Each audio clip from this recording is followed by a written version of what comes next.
US లో illegal గా ఉండేటువంటి F1 కావచ్చు, H1B కావచ్చు, ఈ రకమైనటువంటి ఇల్లీగల్ ఇమిగ్రెంట్స్ అంటే వాళ్ళ ఎక్స్పైరీ డేట్ అయిపోయి కావచ్చు, అటు మెక్సికో నుంచో లేకపోతే పనామా నుంచో ఇంకెక్కడి నుంచైనా ఎక్వెడార్ నుంచి వచ్చిన వాళ్ళు ఎవరైతే ఉండిపోయారో వాళ్ళకి సంబంధించి ఇప్పుడు ఎక్కడ చూసిన డిస్కషన్ దాని గురించి చాలా మందితో మాడి వీడియో చేస్తాను. ఒక 1000 లైక్స్ అడుగుతున్నాను నేను మిమ్మల్ని, ఇంత మించి ఏం అడగట్లా. ఒక లైక్ ఇచ్చి వీడియో చూడడం మీరు కంటిన్యూ చేసేయండి. అంటే ఓవర్ స్టే చేసే వాళ్ళు ఆ గడువు దాటిన తర్వాత ఉండిపోతున్నారు. సో ఓవర్ స్టే చేసే వాళ్ళు అక్కడ ఉండడానికి వీల్లేదు. అధికారులకు దొరికారు అనుకోండి, వీళ్ళని డీటైన్ చేయొచ్చు.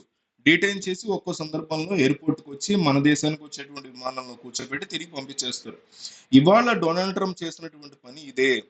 C-17 అనబడేటువంటి యుఎస్ మిలిటరీ విమానంలో భారతీయులు దగ్గర దగ్గర 18,000 మందిని మళ్ళీ భారత్ పంపించడం స్టార్ట్ అయింది.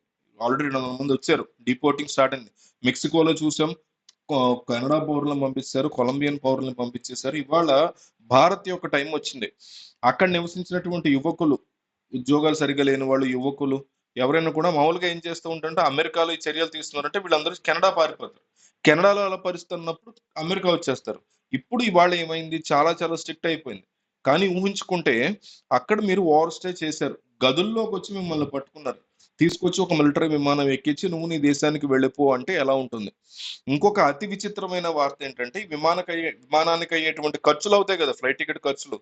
సో దానికి సంబంధించినటువంటి వివరాలు కూడా, ఒక విద్యార్థి ఉండి నీ దగ్గర బ్యాంకులో ఎంత డబ్బు ఉంది, మరి నేను ఇండియా దాకా తీసుకెళ్ళాలి కదా, మాకు ఖర్చు కదా ఇదంతా, ఇంత పెనాల్టీ నువ్వు కట్టాలి, కట్టు అని చెప్పి కట్టించుకుని మరి వీళ్ళని భారత్కి పంపించేస్తున్నారు తిరిగి. ఇప్పుడు మోడీ వెళ్ళి ఇల్లీగల్ ఇమిగ్రేషన్ గురించి మాట్లాడతారు, యూఎస్ వెళ్ళబోతున్నారు ఆయన త్వరలో. ఏ కమ్యూనిటీకి చెందిన వాళ్ళైనా అక్కడ ఎక్కువ మంది ఉంటారు, ఇండియన్స్. సో ఏదో రకంగా అమెరికాకి వెళ్ళిపోయి చిన్న చిత్తగా వ్యాపారాలు చేసుకోవచ్చు, ఆడ్ జాబ్స్ చేసుకుని బతికేద్దాం అనుకుంటారు. సౌత్ ఇండియన్స్ ఎక్కువ అట్లా చేయలేరు, ఎందుకంటే వీళ్ళకి సాలిడ్ గా అన్ని ఉంటేనే వెళ్తారు. కానీ అక్కడ వాళ్ళు నార్త్ ఇండియన్స్ ఏదో రకంగా వెళ్ళిపోతూ ఉంటారు. సో ఈ 18,000 మందిలో జయశంకర్ చాలా క్లియర్ గా అంటున్నారు, వీళ్ళ దగ్గర సరైన డాక్యుమెంట్స్ లేనప్పుడు వీళ్ళని మేము తిరిగి తీసేసుకుంటాము, అందులో ఎటువంటి ప్రాబ్లం లేదు, మేమైనా అదే చేస్తాం కదా. బంగ్లాదేశ్ విషయంలో పాకిస్తాన్, శ్రీలంక, నేపాల్ ఈ విషయాల్లో మేము అదే ప్రవర్తిస్తాం కదా. సో మీరు కూడా ఏ తప్పు చేయలేదు కాబట్టి మా భారతీయులు మేము వెనక్కి తీసుకుంటాము. సరేనండి, 18,000 మంది, 20,000 మంది ఓకే, కానీ 7.5 లక్షల మంది ఉన్నారని చెప్పి వాళ్ళు లిస్ట్ ఇస్తున్నారు. ఇప్పుడు ఏం చేస్తారు జయశంకర్? మోడీ వెళ్ళి చక్క పెట్టగలరా అంటే, పార్లమెంట్ లో ఇప్పుడు అదే డిస్కషన్ జరుగుతున్నాయి.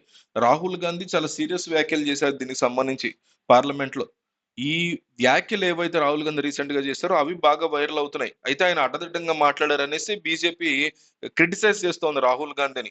ఈ వ్యాఖ్యలు సరైనటువంటి పద్ధతి కాదు అంటూ. అంటే నవంబర్ లో జయశంకర్ అమెరికా ఎందుకు వెళ్ళారు అంటే, అక్కడ లాబింగ్ చేసి ఏదో ఓ రకంగా మోడీని డొనాల్డ్ ట్రంప్ యొక్క ఇనాగ్రేషన్ కార్యక్రమానికి ఇన్వైట్ చేయండి, ఆయన ఎదురు చూస్తున్నారు, దీనికోసమే నేను అమెరికాకి వచ్చాను అంటే ఈ రకమైన ఎలిగేషన్ చేశారు రాహుల్ గాంధీ. అంటే భారత్ యొక్క పాలసీ చాలా డిఫరెంట్ గా ఉంటుంది అనేసి. అంటే ఒక హెడ్ ఆఫ్ ది స్టేట్ యొక్క ఇనాగరేషన్ కార్యక్రమానికి ఇంకొక హెడ్ ఆఫ్ ది స్టేట్ వెళ్ళనే వెళ్ళరు, ఇది ఒక ప్రోటోకాల్ కి విరుద్ధం, అలా జరగదు బేసిక్ గా. ఇప్పుడు ఇరాన్ అధ్యక్షుడు, అతనికి స్వేరింగ్ ఇన్ సెరమనీ జరిగినప్పుడు ఎవరు వెళ్ళారు? నితిన్ గడ్కరీ వెళ్ళారు, మన దేశ మంత్రి మాత్రమే వెళ్ళారు. అలాగే పుతిన్ యొక్క థింగ్ అప్పుడు అత్యంత సన్నిహితుడు భారత్కి, ఆయన మోడీని ఇన్వైట్ చేసినా కూడా పుతిన్ యొక్క ఇనాగ్రేషన్ కి ఎవరు వెళ్ళారు? మన దేశానికి సంబంధించినటువంటి రాయబరి వినయ్ కుమార్ వెళ్ళి రిప్రజెంటేషన్ ఇచ్చారు. మాల్దీవ్స్ అధ్యక్షుడు కిరణ్ రజీజు అని చెప్పి మన మినిస్ట్రీ ఆఫ్ ఎర్త్ సైన్సెస్, ఆయన వెళ్ళారు. సో ఇలా మీరు చూస్తే అతను అమెరికా అధ్యక్షుడు అన్నప్పుడు భారతదేశ ప్రధాని వెళ్ళడం అనేది, ఈక్వల్ పవర్స్ ఉన్న వాళ్ళు వెళ్ళేటువంటి పరిస్థితి. జీ జింగ్పింగ్ ఇన్వైట్ చేశారు, ఆయన కూడా ఎదురు చూస్తాడు కదా, అమెరికాతో నాకు శత్రుత్వం వద్దని ఆయన అనుకున్నాడు కదా, ఆయన కూడా అమెరికా వెళ్ళలేదు. ఇది ఒక ప్రోటోకాల్. ఇవేమీ తెలియకుండా రాహుల్ గాంధీ ఎందుకు ఈ రకమైనటువంటి గంటల గంటల టైం వేస్టింగ్ క్రిటిసిజం చేస్తున్నారు రాహుల్ గాంధీ అంటూ బీజేపీ ఆయన మీద మండిపడుతోంది. ముందు నీకు విషయం తెలుసా, నాలెడ్జ్ ఉందా అంటూ కూడా ఆయన మీద మండిపడుతున్నటువంటి మాట వినిపిస్తుంది రాహుల్ గాంధీ మీద. ఇష్టానుసారం మాట్లాడుతున్నాడు రాహుల్ గాంధీ, ఏది పడితే అది, టైం అంతా వేస్ట్ చేస్తున్నారు ట్యాక్స్ పేర్ దంటే. ఇక్కడ సమస్య ఏంటంటే, భారత విద్యార్థులు అక్కడ ఇరుక్కుపోతున్నారు, సురక్షితంగా భారత్కి వచ్చేసారు, ఎవ్రీథింగ్స్ ఫైన్, డబ్బులు కూడా తీసుకున్నారు, మనం సంపాదించుకోవచ్చు, బాగానే ఉంది. కానీ డీటైన్ చేసి అక్కడ జైల్లో పెట్టారనుకోండి, మనం ఒక వీడియోలో మాట్లాడుకుందాం, క్యూబాలో అంత భయంకరమైనటువంటి ఒక జైల్లో పెడుతున్నారు. అట్లాంటి పరిస్థితి జరిగితే వీళ్ళకి అక్కడ, ఇక్కడ తల్లిదండ్రులు ఏమైపోతారు?